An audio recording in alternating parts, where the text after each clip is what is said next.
is like the Zelig of animation because he's been everywhere that he could possibly be to make things right place, right time to make animation history.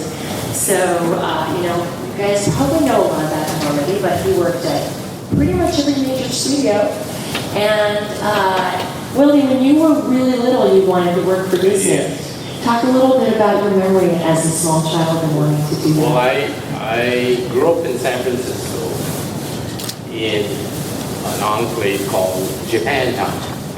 So my whole life was with the immigrant Japanese Americans and the Japanese restaurants and the whole bit, but on the outskirts of Japantown was a neighborhood theater. And this was like 1939.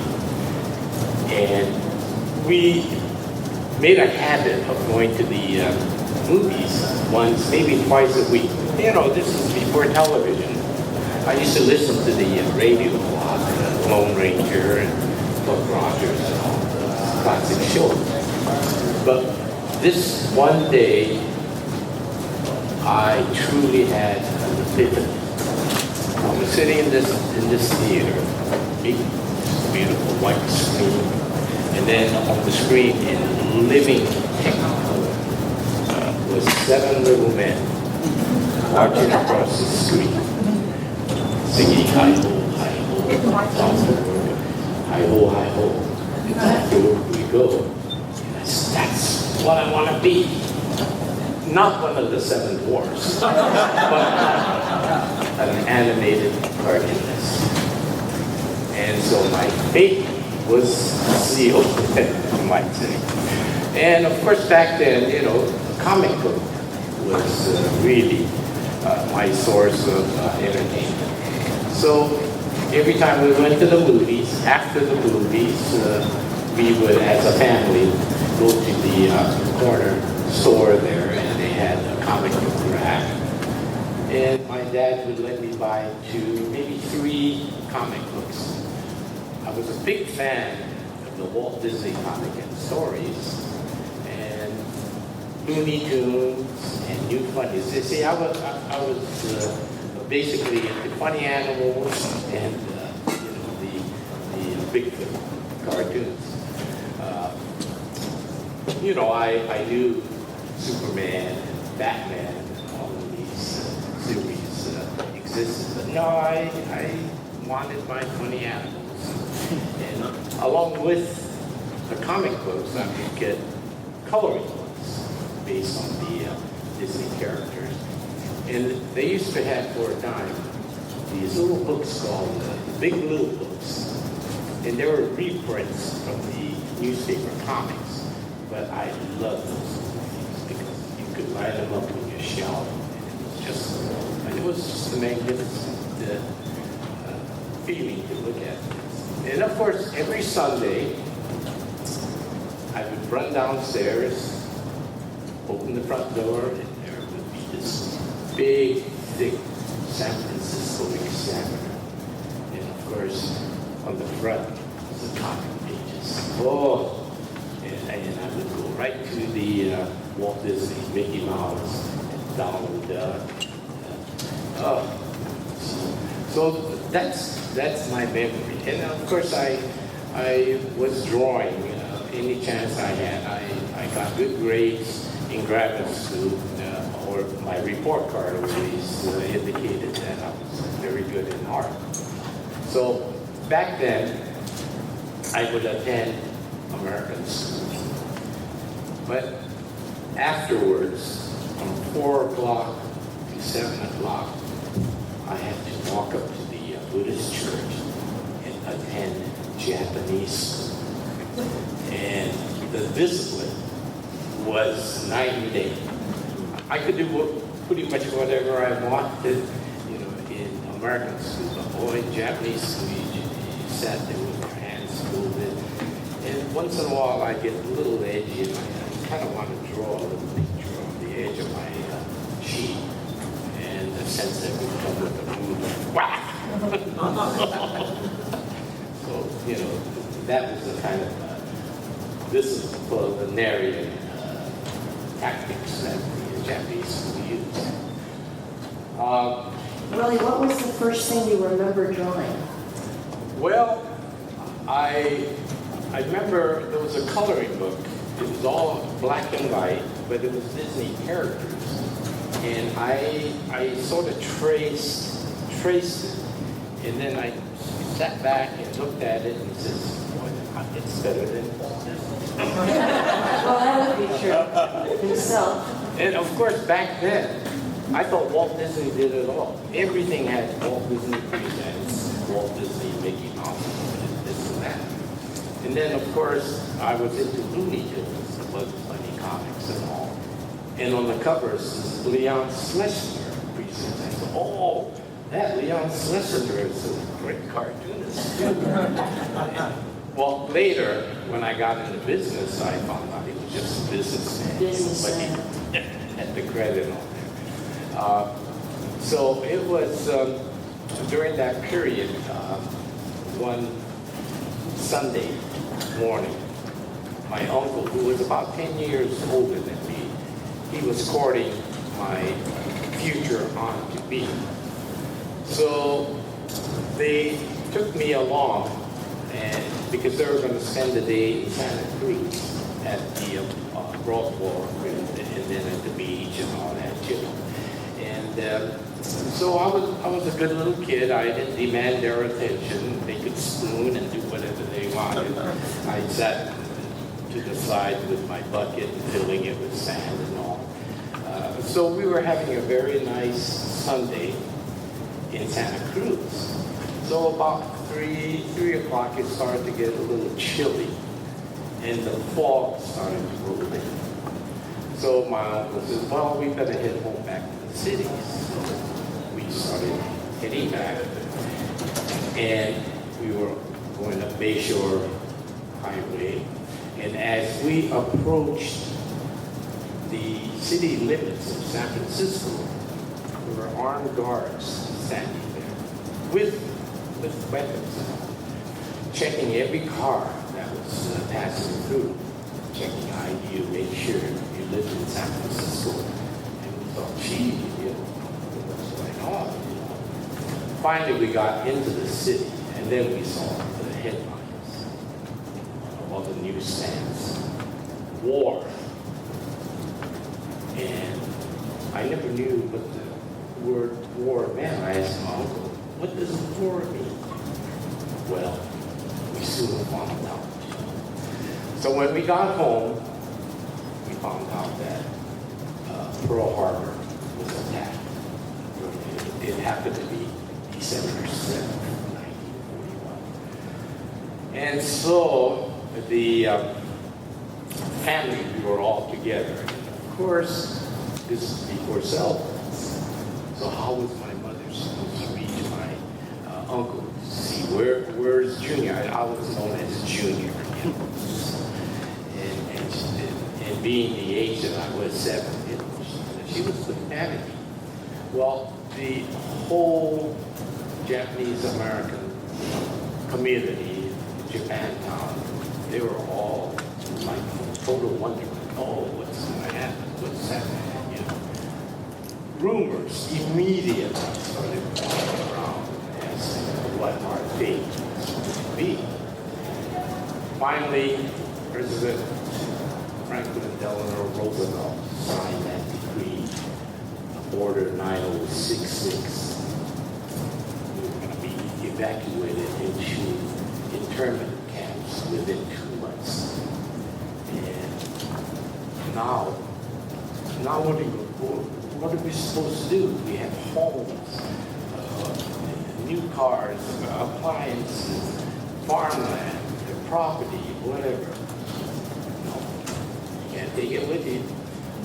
You could only take what you could carry with your 2 hands. The problem with that is it sounds exactly like someplace else that you were doing the same exact thing. Yeah, and of course, the first thing that came into my mind is, I can't take my comic book collection.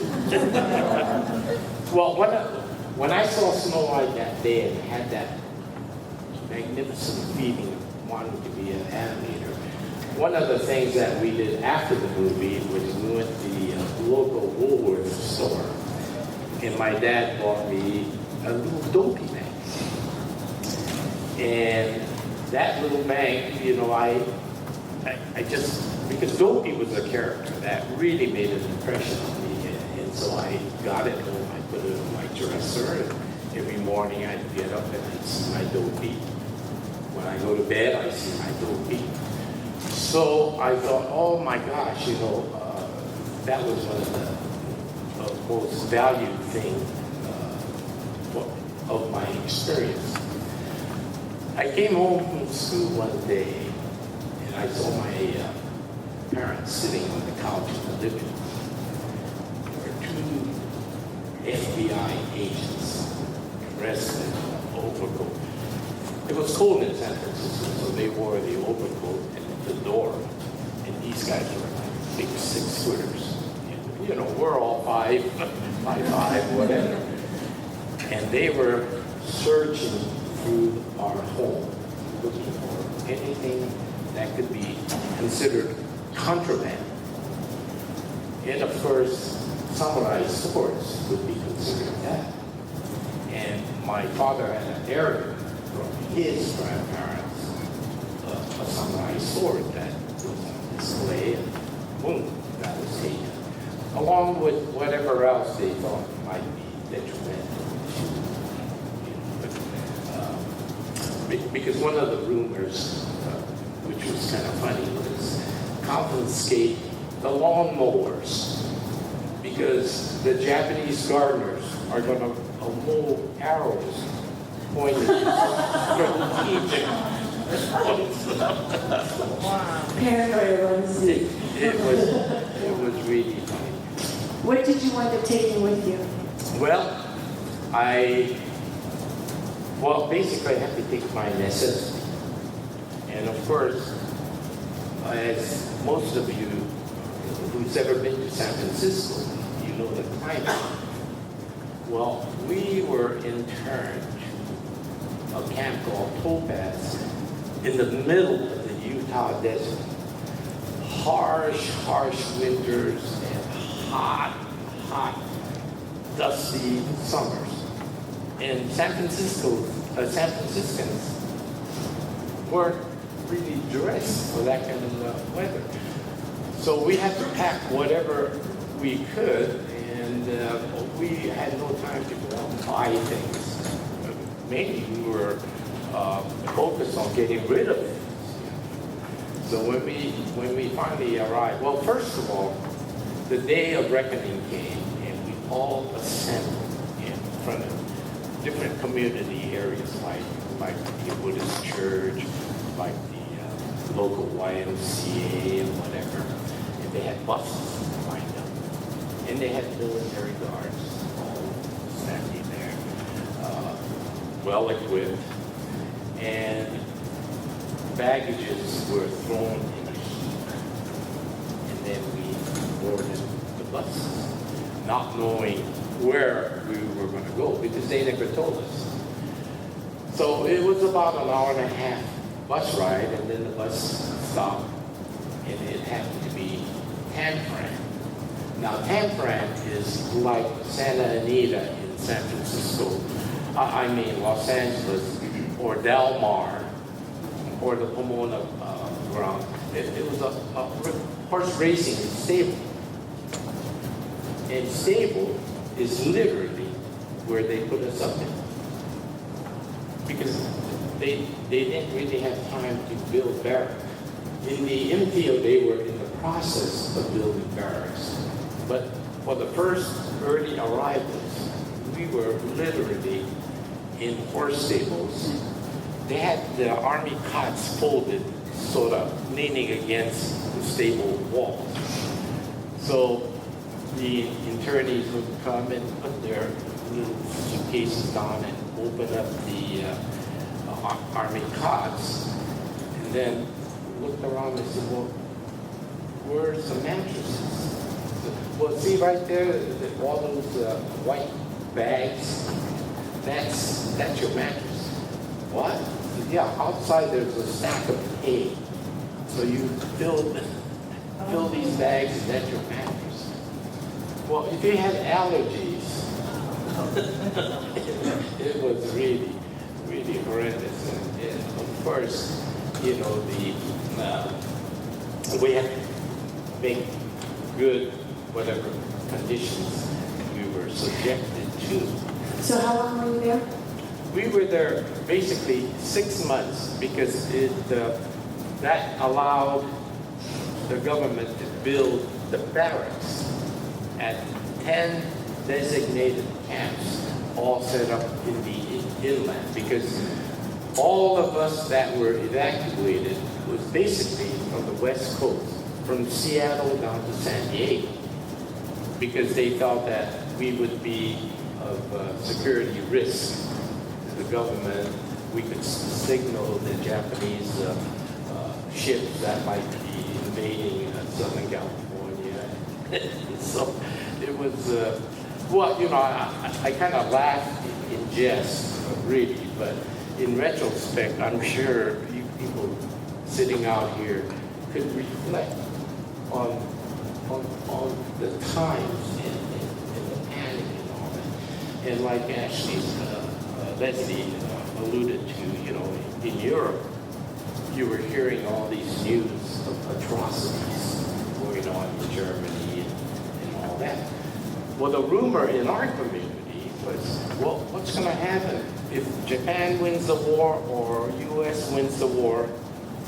We're all going to be lined up and executed.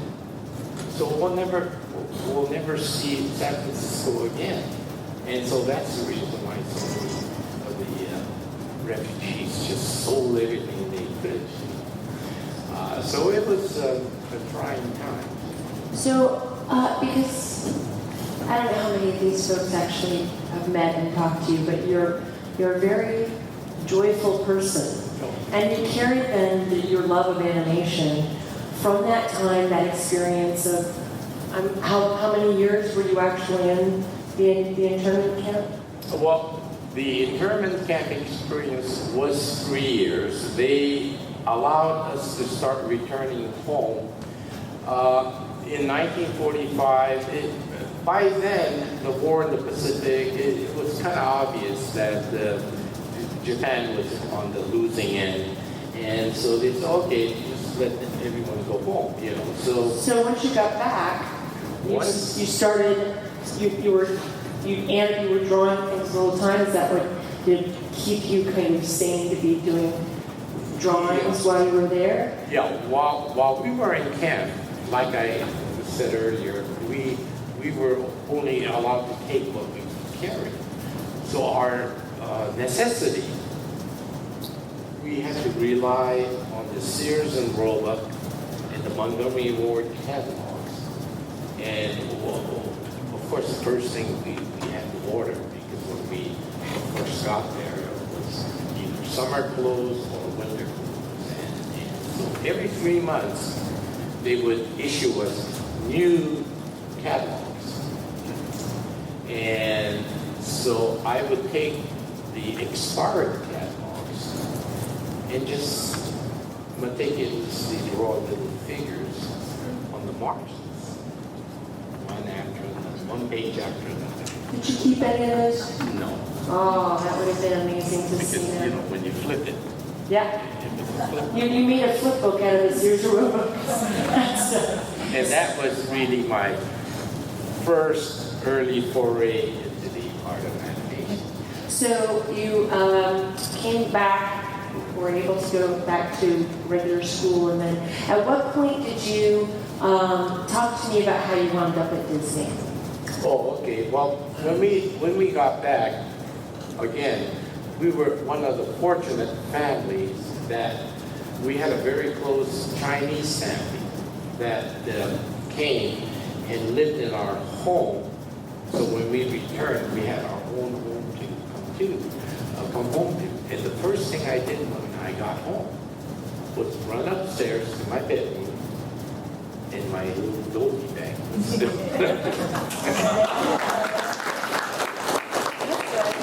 You don't still have it, do you? Your Adobe bank? I'm sorry? I said you still have your I Adobe still have it. We can see a picture. We should take a picture of that so we can see. So you have it, and so then you were practicing, and so how did you wind up, because pretty much, I mean, everyone would always say how hard it would be to get in there, and they kind of saw you and that was that. Yeah. Again, you know, I was still really into Disney art and all. So the minute I got back, the first thing I started to purchase was the Disney comic books again. For $1, you could subscribe 12 issues for a whole year. So I started to subscribe to all of those books. And then, of course, in school, I was drawing, and I got extremely good reaction from the teacher and all that. So I knew that, yeah, now I'm home, and I'm going to pursue my ambition. So I went to high school. I think at that time, San Francisco had about 10 different high schools, but San Francisco means smaller. You could pretty much pick the school you wanted to go to. So if you excel in academics, they wanted you to sign up and go to Lowell High School. If you were a basketball player, you went to Washington High, and so on and so forth. Well, I looked up the school. I ended up going to Polytechnic High. It was the only high school in the city that offered cartooning 101. So guess where I ended up at? So my 4 years, and I'm not a jock or anything like that, you know, but I gained some sort of popularity because I used to make the posters for the big football games. And Polytechnic High happened to be the high school in the city with championship year after year after year. So I was in seventh heaven being able to do. Everyone saw your posters. Everyone saw them. Yes. So then the job at Disney came about, and you wound up working under Iwa? Yeah. I was attending San Francisco City College taking life drawing classes. And my teacher could see the potential in that. And so I was ready to graduate. And so all of the kids that I grew up with in San Francisco, they were all going into, they were going to University of California or Stanford or San Francisco State or somewhere of that nature, taking up pharmacy, engineering, teaching. And here I am sitting there drawing cartoons and felt, God, it seems so inhumanitarian. You know, I should probably get into something that would be more substantial. So I went to my teacher and I said, you know, I'm going to stay in art, but I'm going to go for medical illustrating. And my teacher looked me straight in the eye and she said, no, you're not. You're going to go down to Hollywood and get into the animation business. So he wrote me a letter of introduction to Don Graham, who was the dean of Chenard's Art Institute, which today is CalArts. And so I came down and applied for that summer scholarship, which I was awarded. And so my teacher, one of them was Mark Davis, who happens to be one of the 9 men. And then, of course, Don Graham's life drawing class. And then there was a fellow there named Hee. And he was a writer-director at UPA. I don't know if any of you remember UPA, but that was, at that period, UPA was the hottest studio in town. They did what Mr. Magoo and Gerald McCoy going, and they're winning awards after awards. And so I kind of felt like, gee, I want to be one of the boys and work at UPA. So after I did my term project, the shooting of Gamma Group, I tried to copy that UPA flat designy style, and then I showed it to Kiki, and I said, what do you think? Do you think I could get into UPA? And he looked at it. I think your style is more suited for Disney or Warner Brothers. I was disappointed then, but in retrospect, boy, what a compliment. This is some tight drawing there. Right. So then you wound up getting a job with Disney, and you worked on Lady and the Tramp. So how did were you an in-betweener on Lady and the Tramp? Yes, I was hired in as an apprentice in-betweener. I had no idea that a film called Lady and the Tramp was in production, because Disney just did the Cinderella, and then of course we put Peter Pan, and coming down the pike with Sleeping Beauty, and so you had all these Projects in development all at once. which was all familiar. But Lady and the Tramp, what's that? So when I was hired, the production manager says, okay, you passed the test, you're hired. We're going to put you in the lady unit. I said, that's good news, bad news, I don't know. But see, back then, ink and paint department was all ladies. And so I thought, oh, I'm going to be hired in the lady unit. Maybe that's the entry level for someone like me, I don't mind working with a bunch of ladies. Well, it turned out it was Lady of Lady and the Tramp. And so when I first visited the Disney studio, I had no intentions of seriously being hired. I had my portfolio with me, a student portfolio. So I figured, I would love to see the inside of the Disney studio. And my portfolio is kind of a ticket to do this. So I called Disney personnel, and they granted me an interview, and I walked onto the Disney lot in June of 1954. Burbank, I think it was probably 102 degrees. I was wearing my San Francisco best, my wool sport and tweed slacks, and even my necktie was knitted, thing. And when I walked onto the lot carrying that heavy student portfolio, the sweat was just. Well, I trudged up Mickey Avenue to the animation building, and I stepped in, and there's the elevator. So I went over and I pressed the button, and the elevator doors opened. So I stepped in and said, okay, this is my phone. Press the button, door closed. Then suddenly, someone opened. And there was Uncle Walt. He was with an associate. They were deep in conversation, but as they stepped into the elevator, he acknowledged my presence by giving me a polite nod. I'm cowering in the back. Hot and sweaty. Yeah. And then he pressed the button, and the elevator was going up to the 4th floor. That was the longest elevator ride. How often did you get to talk to him? How often did he come around? Actually, never.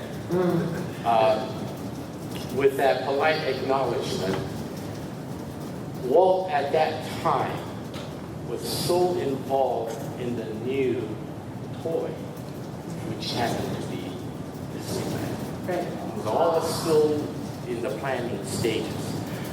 We had no idea where Disneyland will eventually end up. There was all kind of rumors. It was going to be in Van Nuys, California. It was going to be the big lot right across from the main studio, which today is the big ABC and the Disney animation building. And so there was all kind of rumors, but even to us, the secret was more or less kept because they didn't want real estate speculators. Orange County was still, groves and farmland and all that, And then at the same time, 20,000 Leagues Under the Sea was being filmed in the studio. And, you had at that time big name stars like Kirk Douglas and James Mason and all-star cast with special effects, not CGI, but these were actual special effects with the big wind machine blowing the water, and there's Kirk Douglas fighting this giant squid, and the squid is all puppetry with own wires, all the tentacles. And so that was going on. And then of course, I think the Mickey Mouse Club was rehearsing, and there was a lot of activity going on at the studio. And of course, by then, Walt had entrusted his staff to be able to, Walt was hands-on. Lady and the Tramp was, actually Jungle Book was the very last film that he was pretty much hands-on until he passed away. But Lady and the Tramp, he oversaw it in Sleeping Beauty. And that's a little bit like Hanna Barbera we talked about earlier in our other panel about how hands-on both of them were in different ways, Joe and Bill. Can you talk a little bit about how they were? See, to them, Hanna and Barbera, for years and years they were making short subjects at MGM. And then when MGM closed, they really had no idea what they were going to do. So with a little bit of outside investment, they did a show called Rough and Ready, which sort of helped kick them off. But I think what really did it is they started the Huckleberry Hound featuring Yogi Bear in a kind of a prime time setup. And the show really took off. And of course, basically you guys know how popular Yogi Bear became. But at the beginning, they were very hands-on. Joe scrutinized all the scripts and all the storyboards, and even when we did the layouts and design characters, there would be a note on the storyboard saying, "See me, Joe." Oh, yeah. So we would run it into him, and he would go over it. Bill Hanna was more concerned about cheaper, faster. So, but that was a good association between the two of them. They weren't bosom buddies like you would say. Oh, Hanna and Barbera, they must hang out, But like Frank and like Thompson. Yeah. Those two guys. They lived next door to each other. Yeah. So you started working. I'm skipping a bit because before you were also in Chuck Jones's unit during What's Opera Doc. So now you say he was an interesting person to work with. Yeah, he was. I admired Chuck from afar, you might say. Seeing his cartoons. Back when his name on the screen was Charles M. Jones, not Chuck Jones. And so one time we were watching a pencil test, and in my mind I'm thinking, gee, this is really good. God, Chuck's direction is, So when the pencil test ended, I sort of blurted out, Charles M. Jones, super genius. like Sylvester. And so,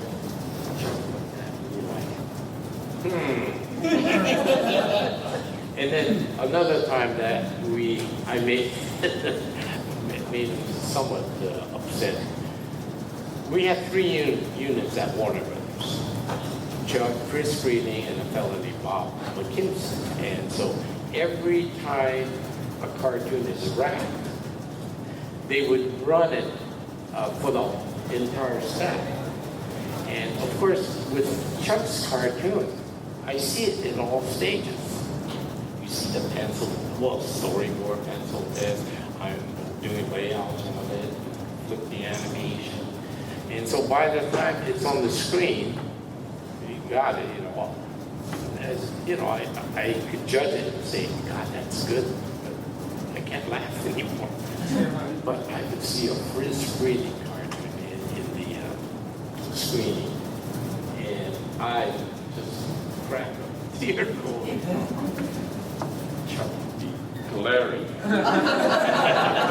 did win for 99 bucks, 1949, right? Didn't Chris Gilliam won the Oscar for that cartoon? Well, actually, I was in Chuck's unit until 1960 when Fritz was looking to train a new layout. And so he borrowed me to go to Fritz's unit, and I trained under a fellow named Holly Pratt. And the first cartoon I worked on as a layout man was Prince Violet, which later for television release was changed to Prince Varnum. And that's my first and only Warner Brother cartoon screen print. Fortunately, I had to sell the whole thing. Anyone to buy it? And then after that, and Ollie is who got you into Hanna Barbera. Yeah. Ewell. Oh, okay. Ewell was called in to look at my portfolio. He later admitted, every time an Asian guy comes in, they call him. So it'll make us feel very comfortable. Well, at that time I needed that because I had just left the comfort of Japantown, my family and all that. And now I'm down here in Hollywood, you know, the big white world of Hollywood, you know. So it was only 9 years after the war, so I didn't know what kind of a reaction would be. So when Ewell walked in and I saw him and I was introduced to him, you know, all the anxiety and the intimidation was, you know, drained. But he was very what you might say, stoic, very stoic. And I was taller than him. But anyhow, he looked at my portfolio and then, thank you, don't call us for you. But I was happy. I saw the inside of the studio. But then about 2 weeks later, I came home from my night class. It was a Western Union telegram stuck in my door. And of course, I'm away from home.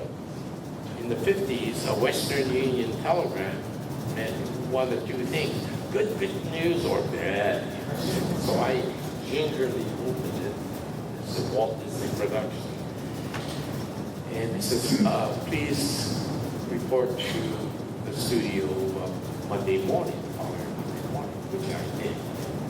And then when I took my test and was told I was hired and would be in the lady unit, they told me to report to Milt Call's office, and the fella in there will help you out. So I walked up the hall, and Milt Call, you know, one of the 9 old men, and Ewell was sitting there, and he took charge in mentoring me for the whole duration of my training. And then you went to Warner Brothers, and then you went to Hanna Barbera, but Ewell was in Hanna Barbera, so you Well, before Hanna Barbera, Bob Clampett. Bob Clampett, yeah. I have to say, my Warner 6 years was wonderful. Great training, worked with the golden age of animation personnel. Then I worked 1 year at Bob Clampett, but that to me was really where Bob and says, hey, I want you to come over and I want you to design all my characters because they were all puppets, you know. And so I was able to do a lot of designing and do layout work and all that, you know. And so by the time I went over to Hanna Barbera, I felt like a real veteran. Like you could do it all. I could do it all. And at that point, a lot of the artists that had worked in a bunch of the other studios, they got cherry-picked over to Hanna Barbera, and so all these people, because it's such a small pool of talent, they were all starting to work there. And you guys had a lot of artistic freedom at Hanna Barbera. Yeah. See, that was a period where the big studios were closing down their animation unit because they felt it wasn't making money, you know. And so MGM started off closing down their unit, and then time will tell, you know. The other studios pretty much followed a couple of years later. Warner Brothers was being one of them, you know. So at the time, I went to Chuck and Frizz and told them that I got a very good offer from Bob Clampett, and I'm going to be leaving. And Chuck said, "Oh, I don't think that's a good idea because we make theatricals, and we're going to be here forever. Whereas those fly-by-night television studios there." Well, as it turned out, Bob Clampett only lasted a year. But I went over to Hanna Barbera, and that was a 14-year career. And while I was there, Warner Brothers closed down. And there's all that experimentation and expansion on television animation and the way it was developed and designed while you were at Hanna Barbera. Yeah. It was a good growing period because from the traditional Walt Disney style animation, we had to start cutting costs and time element, and so we had to relearn to do it more efficiently than it was being done, you know. So it was to a certain extent a rude awakening, suddenly being confronted with all this. But all in all, it worked out great, and industry is still thriving, except it's pretty much CGI. So if any of you would say, how do you make animated cartoons? I have no idea. It's like a whole new industry. I wanted to point out a couple of things to our audience. We actually got an official licensed collection of art exclusively for Comic-Con, which is particularly cool, whether or not it's something you guys want to buy, because, Willie, you actually were hugely influential in, if any of you have ever collected any animation art from Disney or anything, he's the one who built up that entire program. He got hired by Disney to develop a program of merchandise. Well, not art. Single-handedly. No.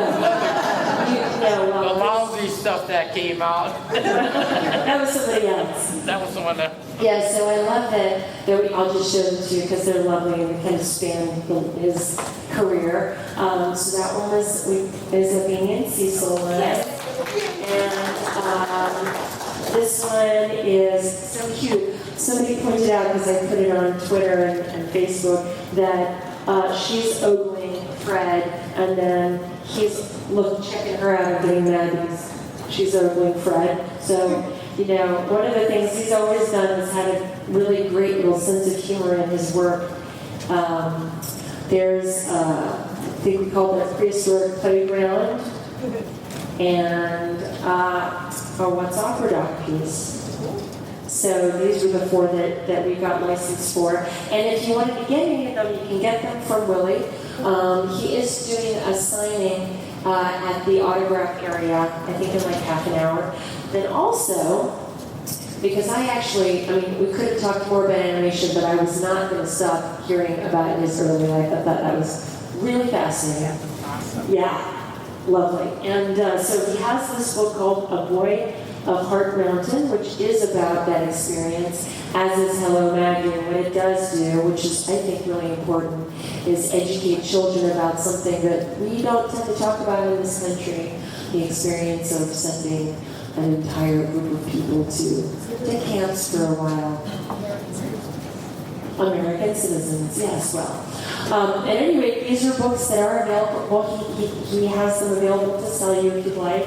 And I just wanted to say, well, obviously, congratulations on that really wonderful award. Very much deserved. And also, something that I think a lot of us can appreciate and will rousingly affirm is that you may have had Adobe sitting on your, but we had Fred Flintstone, right? We had probably any number of the characters that you had a very strong influence on its design and implementation. That's what we looked at when we were growing up and what brought us joy. So we'd all like to thank you very much for your time.